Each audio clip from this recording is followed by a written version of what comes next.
मंसूर कह पाए अनहल हक। मंसूर ने बोला मैं ब्रह्म हूं। लेकिन वहां पर द्वैतवाद इतना जबरदस्त हावी था कि वहां पर ईश्वर को और स्वयं को अलग माना गया, स्वीकार नहीं किया। क्योंकि जिसको ये भाव आ जाएगा कि मैं ही ब्रह्म हूं, फिर वो रुकेगा नहीं। पृथ्वी पर गिनती के ईसा भी इतना ही कह पाए कि मैं उनका पुत्र हूं। आप इस आधार पे जानने की कोशिश करो कि इस तरह से आपको दिखाई देगा कि किसी भी व्यक्ति की ऊर्जा अधिकतम किस चक्र तक पहुंची। उन्होंने कहा कि मैं उनका पुत्र हूं, प्रेम का संदेश देने आया हूं। तो प्रेम का संदेश देने तो चतुर्थ चक्र, और उनका पुत्र तो द्वैत तो है, पंचम के ऊपर तो नहीं। क्योंकि एक डरा हुआ व्यक्ति भी कहता है सर्वशक्तिमान मेरे पिता वो हैं।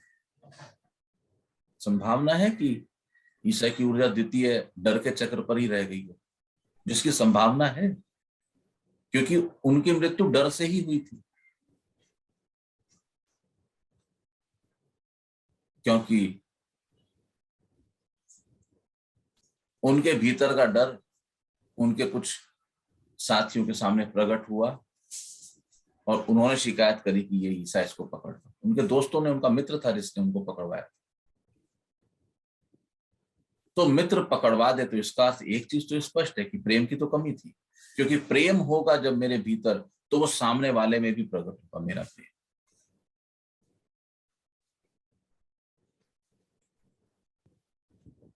यदि मेरे भीतर प्रेम होगा तो वो प्रेम सिर्फ मुझ में ही प्रकट नहीं होगा, वो आप सब में भी प्रकट होगा, मेरे प्रति भी प्रकट होगा और मेरे ही समान अन्य लोगों के प्रति भी प्रकट होगा। जो आप लोग कहते हो ना कि जीवन बदल रहा है, लोगों के रिएक्शंस बदल गए हैं, ये प्रेम का प्रकटीकरण है आपका संसार में। प्रेम प्रकट होना नहीं कह पाता कोई अहम ब्रह्मस्मि।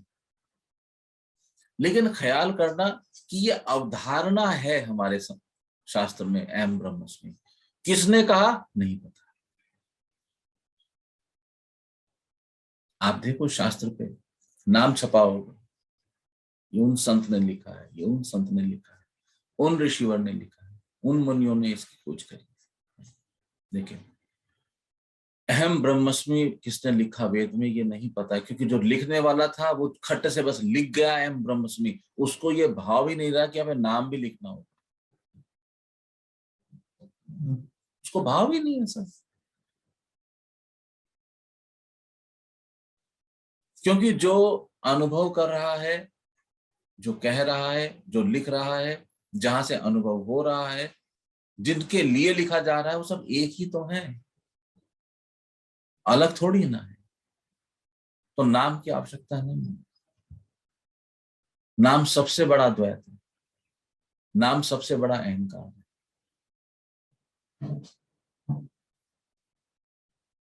एम ब्रह्मस्मि अवतार के तल पर कृष्ण ने कहा। आज से पहले किसी अवतार ने उद्घोषणा नहीं करी अपने मुंह से। भगवान लक्ष्मण को आंखें तरेर के देखते हैं कि लक्ष्मण, आज ये जो केवट इतनी अधिक ऐंठ के साथ प्रस्तुत होके मेरा मार रोक के खड़ा है, उसके पीछे सिर्फ एक ही व्यक्ति है, वो है आप। लक्ष्मण कहते हैं आंखों में बात होगी। क्योंकि आगे जब शूर्पणखा का प्रसंग आएगा तो आपको पता लगेगा कि कोड में बात करने के परफेक्ट थे ये सब, कोड से बात करते थे बिना बोले। तो लक्ष्मण ने कहा ये कैसे, तो भगवान ने याद दिलाया वो प्रसंग जो हमने कल चर्चा में, कि तू रात वीरासन में जो बात कह रहा था उसने सुन।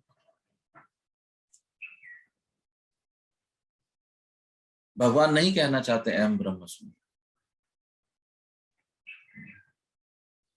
कृष्ण अवतार जिन्होंने एक स्पष्ट घोषणा करी। उन्होंने कहा मैं ईश्वर हूं, साफ साफ कहा उन्होंने, मैं ईश्वर हूं। लेकिन उनके 3,500 बाद लगभग एक व्यक्ति पैदा होते हैं इस्लाम में, मंसूर। मंसूर के गुरु का क्या नाम था सौरभ, याद है? जुनैद। जुनैद।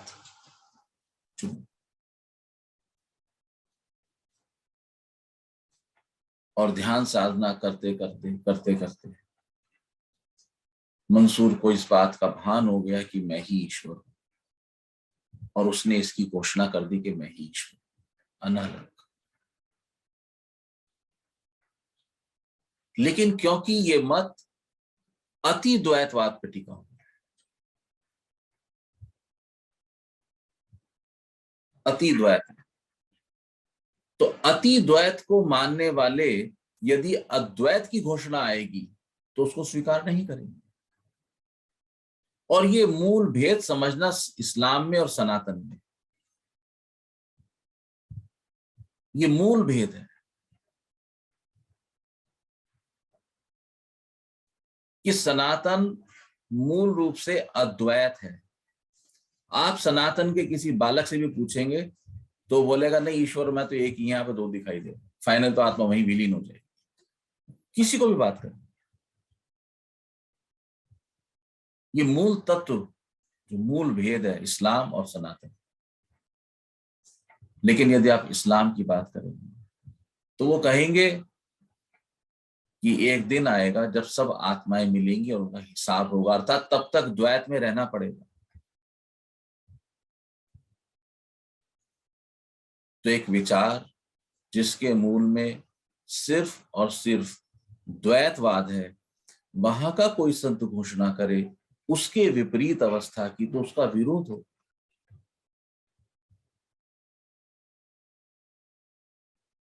और आपको जान के आश्चर्य होगा कि मंसूर का मारा जाना इस्लामी जगत में एक बहुत ही महत्वपूर्ण घटना घटी। वहां से इस्लाम का पूरा चरित्र बदल गया।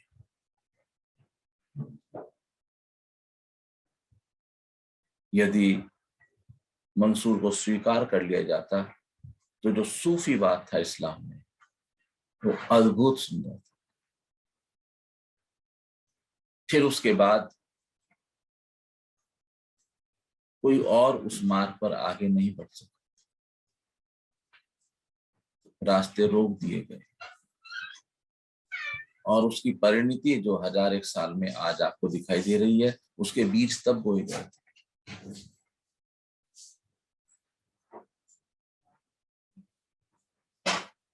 इसीलिए मैं बीज को डालने पे जोर देता हूं, फूटने पे नहीं। बीज फैला, समय आएगा तो बीज अपने आप फूट जाएंगे, पोपले निकल आएंगी, फूल उग जाएंगे। इन सब के मूल में है बीज। बीज का फैला दिया जाना आवश्यक है। बीज फूटे, फूट जाए।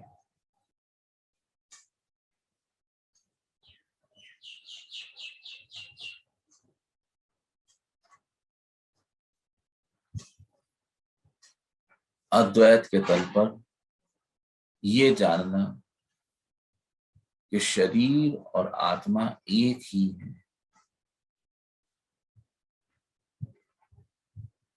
क्योंकि जिस तल से आत्मा की उत्पत्ति हुई है ठीक उसी तल से शरीर की उत्पत्ति हुई है। गोस्वामी जी ने कहा ईश्वर अंश जीव अविनाशी, ईश्वर अंश जीव अविनाशी।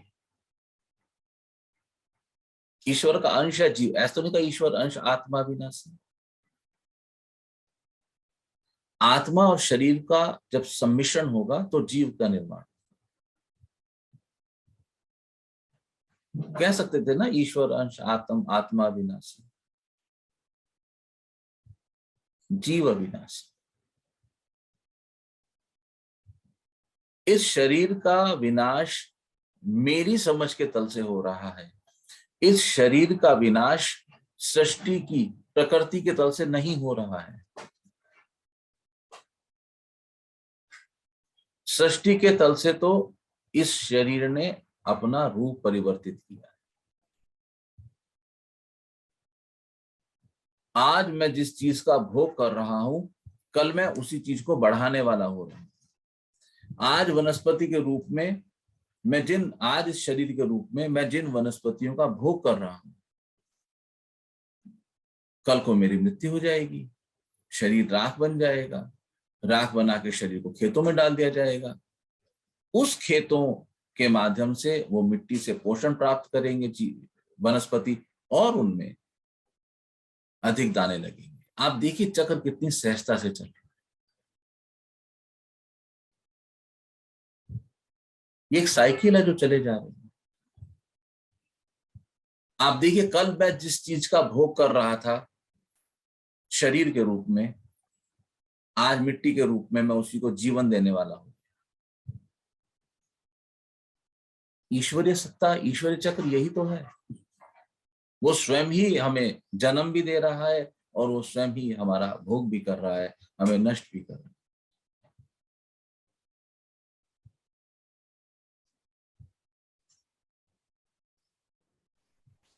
इस सबसे बड़ी उलझन से बाहर निकलिए।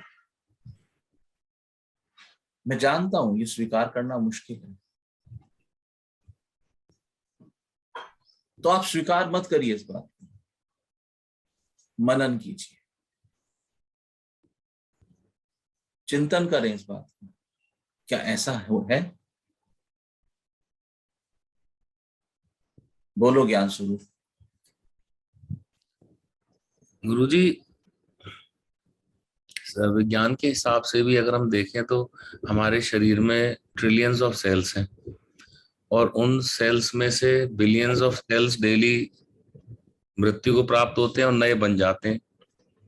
तो ये हम जो आप चक्र बोल रहे हो, ये तो हमारे शरीर में अनवरत जारी है कि नए सेल्स बनते हैं हर पल, अरबों खरबों और अरबों खरबों मर भी जाते हैं। तो वो बड़े रूप में दिख गया हमें कि एक पूरा शरीर चला गया, और साथ में तो चल ही रहा है हमारे पूरे शरीर में ये काम। देखो वो दिखा नहीं, ज्योतिष स्वरूप वो दिखा नहीं, क्योंकि आप एक विशेष फील्ड से आते हैं और विशेष सब्जेक्ट के ज्ञाता हैं, इसलिए आपको वो जानकारी है कि सेल्स बन रहे हैं या मिट रहे हैं या क्या हो रहा है। यदि आप मुझे एक लेमैन को कहेंगे तो मैं कहूँ आपके ऊपर खारिज करता हूं, ऐसा नहीं है। मैंने तो आज तक नहीं देखा अरबों खरबों सेल, 5 तो उंगलियां हैं, 10 तो उंगलियां ले देके अरबों खरबों सेल कहां से आ गए? पर क्योंकि आप एक विशेष विषय के जानकार हैं तो आपको ये जानते हैं, और आपने इसको लेबोरेटरीज में, प्रयोगशाला में इस चीज को देखा है।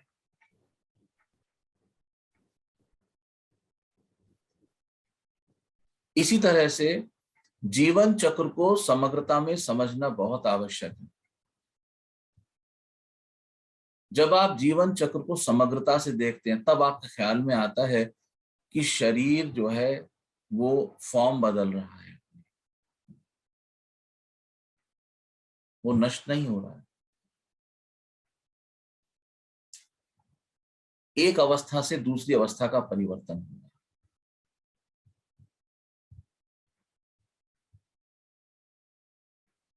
इसके लिए आपको अपनी आंखें खोलनी पड़ेगी। मेरे को ये चीज भी बहुत कम समझ आती है कि हम हर चीज को विज्ञान सम्मत बताएं।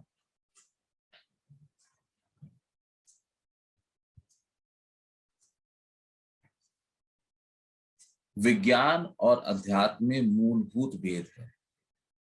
जो भेद मैंने सनातन और इस्लाम में बताया, द्वैत और अद्वैत का, ठीक इसी प्रकार से विज्ञान और अध्यात्म में मूल भेद है।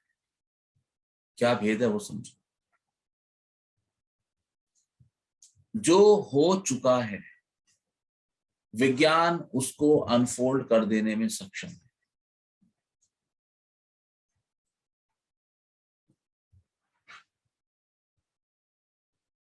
पृथ्वी गोल थी, गोल है, उसकी शाश्वत अवस्था में कोई परिवर्तन नहीं है। विज्ञान के माध्यम से हम जान पाई ये गोल है। विज्ञान ने सिर्फ खबर करी है।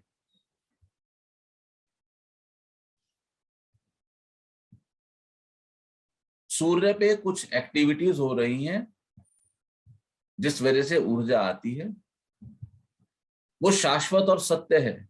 विज्ञान ने सिर्फ बताया कि उनको नाभिकीय संलयन क्रियाएं बोलते हैं, जो रेगुलर हो रही हैं और हमें ऊर्जा दे रही है।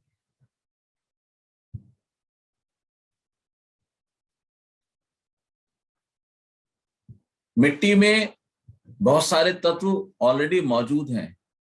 विज्ञान ने हमें बताया कि ये तत्व इतने इतने इतने इतने मौजूद हैं, बस, और कुछ नहीं। अब फर्क समझना।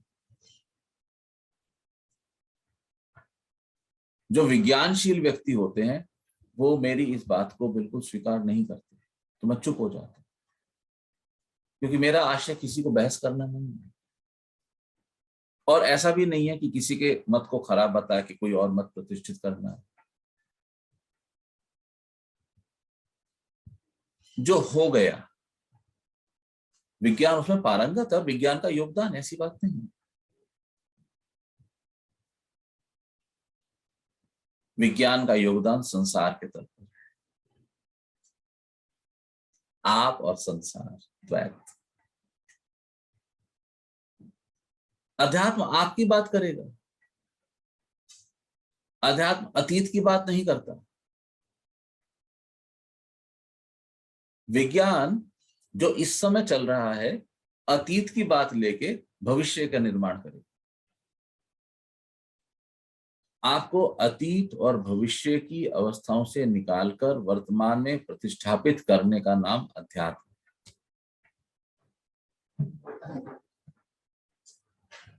अध्यात्म। आप जानो कि कोई व्यक्ति बहुत उदास है और आप उनके पास गए कि आप इतने उदास क्यों हैं, तो वो व्यक्ति बताएगा कि अतीत में मेरे साथ ऐसा हुआ था, अतीत में खोया हुआ, 2 साल पहले ऐसा हुआ था, 10 साल पहले परिवार में ऐसा हुआ था। वो उदासी छूटती नहीं है। आपको घर घर मिलेंगे ये रोग, और अगर ज्यादा खोजना चाहो तो घर घर मत खोजना, अपने भीतर खोजना। जब भी आप उदास होंगे तो आप अतीत में होंगे।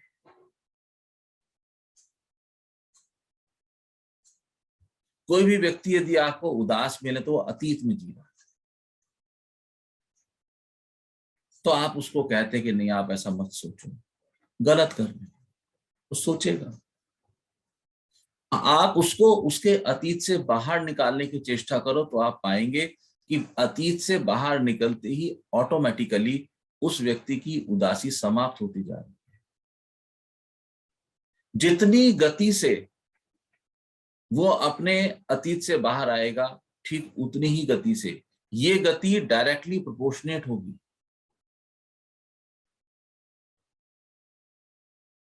आप किसी व्यक्ति से मिलते हैं, वो चिंतित है, बहुत चिंता है,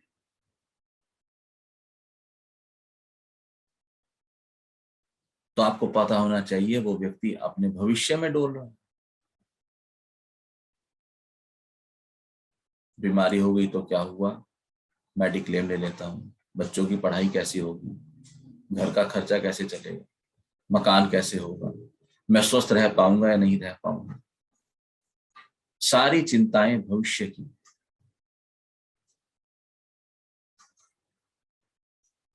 लेकिन वो व्यक्ति जो अपने वर्तमान में डोल रहा है, जिसके पास ना अतीत है और ना भविष्य है, वो ना उदासी है और ना ही वो चिंतित है, वो आनंदित है। अध्यात्म आपको आपके वर्तमान में ले आता है और साथ चलते हुए आप लोगों के जीवन में जो बदलाव आए हैं, जो खुशी या तसल्लियां आई हैं, वो सिर्फ और सिर्फ इस बात का द्योतक है कि आप अपने वर्तमान की ओर अधिक सरक कर ठहर गए। लेकिन विज्ञान वर्तमान की बात नहीं करता, और खोजें करनी भविष्य। तो ये अकारण नहीं है कि जितने वैज्ञानिक आपको मिलेंगे वो कम मुस्कुराते हैं, गंभीर हो जाते हैं, चिंतित हैं,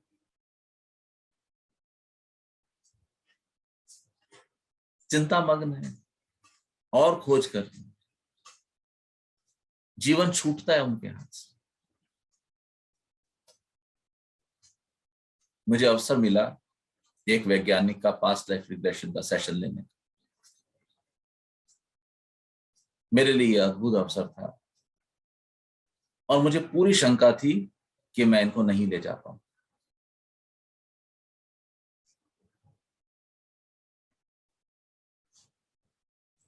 सेशन स्टार्ट हुआ, मैंने अपना बेस्ट जो दे सकता था दिया, उनको रिलैक्स किया। और जब आप लोगों में से जिसने सेशन लिया उनको आइडिया है, मैं पूछता हूँ भाई क्या देख रहे हो, अपने को देखो, अपने शरीर को देखो। तो जब मैंने उनसे कहा कि आप अपने को देखिए, तो वो उठ के बैठ गए और शरीर को देखने लगे।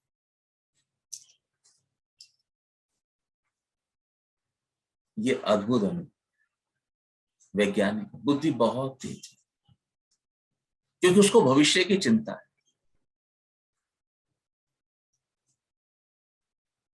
भविष्य कहाँ जाए। अध्यात्म आपको आपके वर्तमान में ले आता है। अध्यात्म या तो आध्यात्मिक व्यक्ति अपने अतीत से सबक लेता है और अपने भविष्य के लिए प्लान करता है, लेकिन इस सब में वो अपनी ऊर्जा का 5, 7, 10% से अधिक नहीं देता है। उतनी ही निगाह रखता है जितनी आवश्यक। निगाह रखने में और डोलने में फर्क है,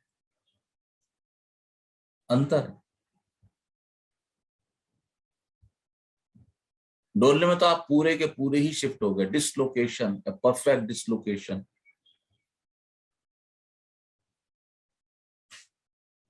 तो इस अंतर को समझना, विज्ञान और अध्यात्म में फर्क है। आप आध्यात्मिक क्रियाओं को वैज्ञानिक तल से सही साबित करने की बार बार चेष्टा ना करें।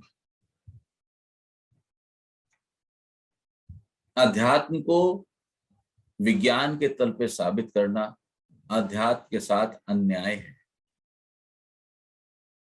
दोनों चलते रहे, कोई आपत्ति थोड़ी है, दोनों चलेंगे। विज्ञान आवश्यक है, आज हम विज्ञान के माध्यम से जुड़े हुए हैं। लेकिन ऐसे बहुत से अनुभव हैं, आप सबके अनुभव हैं,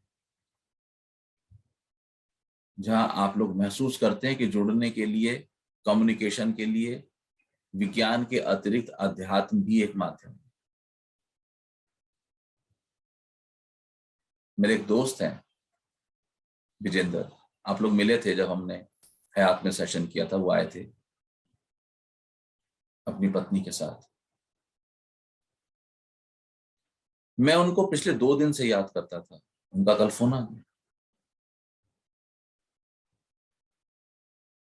और सिर्फ फोन ही नहीं आया, उन्होंने मेरे को कहा भाई मिलने का मन कर रहा है। मैंने कहा आ जाओ। कहता आना मुश्किल है, तो मैंने कहा जूम पे आ जाओ।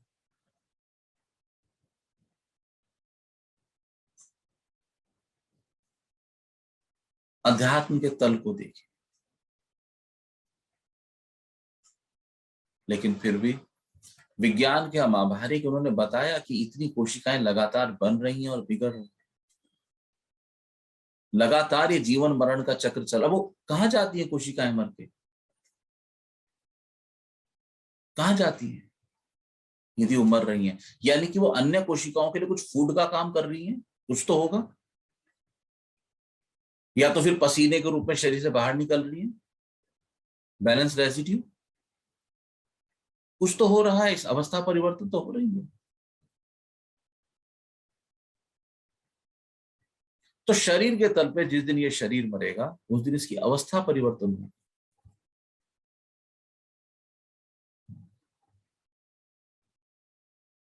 शरीर के रूप में भी वो ईश्वर ही प्रकट हुआ है और आत्मा के रूप पर भी ईश्वर ही प्रकट हुआ। जब कण कण रोया रोया पत्ता पत्ता उसका है, तो कोपल में फूटता भी वो है, प्रौढ़ पत्ते में भी वो है, गिरते हुए पत्ते में भी वो है, सूखे हुए पत्ते में भी वो है, जलने के बाद पत्ते की राख में भी वो है, उड़ी हुई राख के कण कण में भी वो ही है, क्योंकि दो है ही नहीं, एक ही है। आइए कुछ क्षणों के लिए सभी साधक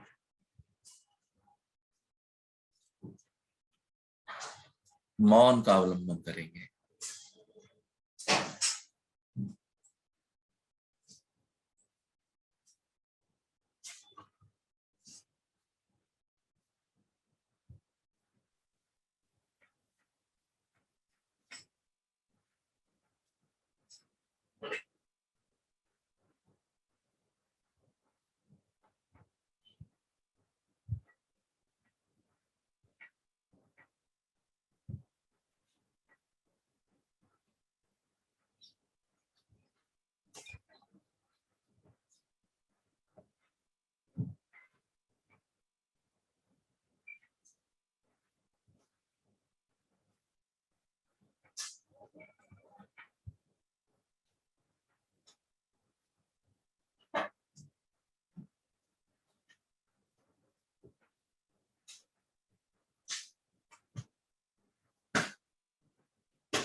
धीरे धीरे अपनी आंखों की पलकों को खुल जाने देंगे।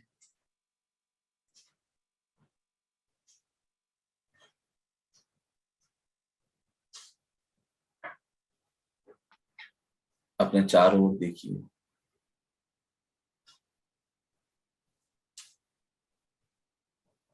महसूस कीजिए एनवायरनमेंट को।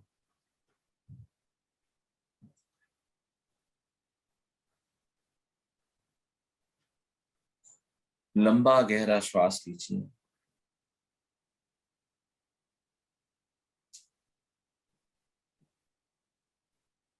एक और लंबा गहरा श्वास लीजिए और मुस्कुराइए।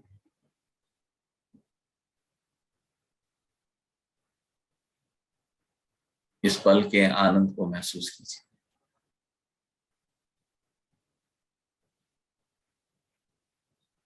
भजन कौन सुनाएंगे?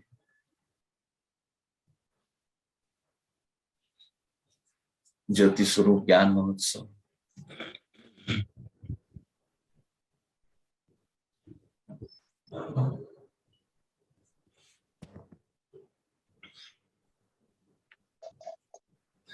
सीताराम सीताराम सीताराम कहिए, जाहि विधि राखे राम ताहि विधि रहिए।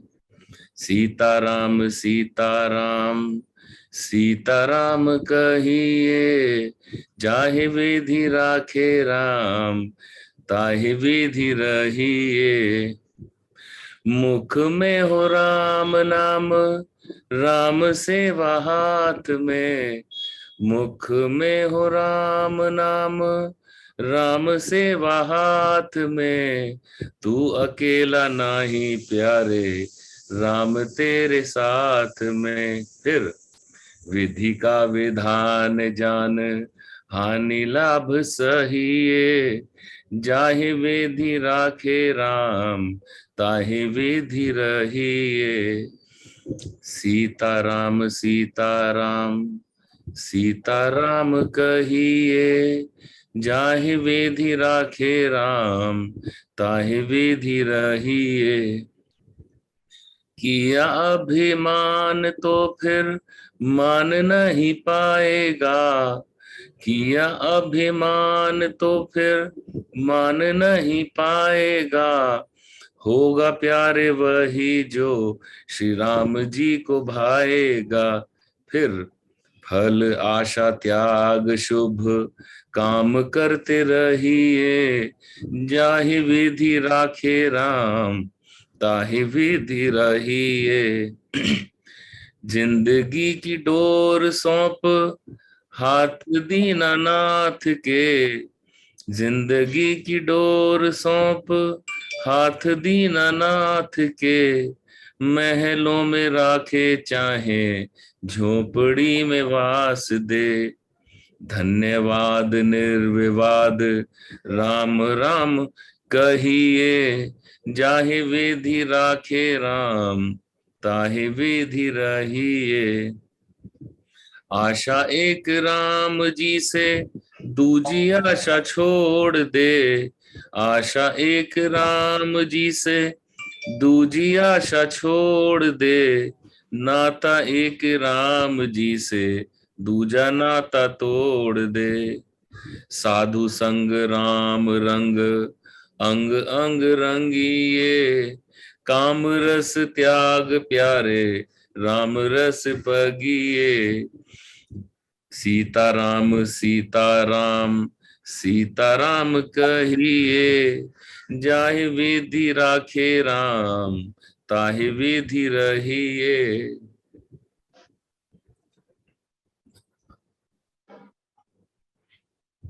बहुत सुंदर भजन गाया आपने। बहुत बहुत धन्यवाद ज्ञान महोत्सव। आप सबका बहुत बहुत धन्यवाद। हेलो, राम राम। राम राम कर रहा है ऋषि का बेटा। राम राम राम राम राम राम भाई, राम राम राम। राम। ताली बजा रहा था अभी। हाँ, ताली बजा रहा था, आप भजन गा रहे थे तो। सुंदर। आप सबका बहुत बहुत धन्यवाद। ध्यान करते रहिए, फिर मिलते हैं। नारायण। राधे। जय माता दी।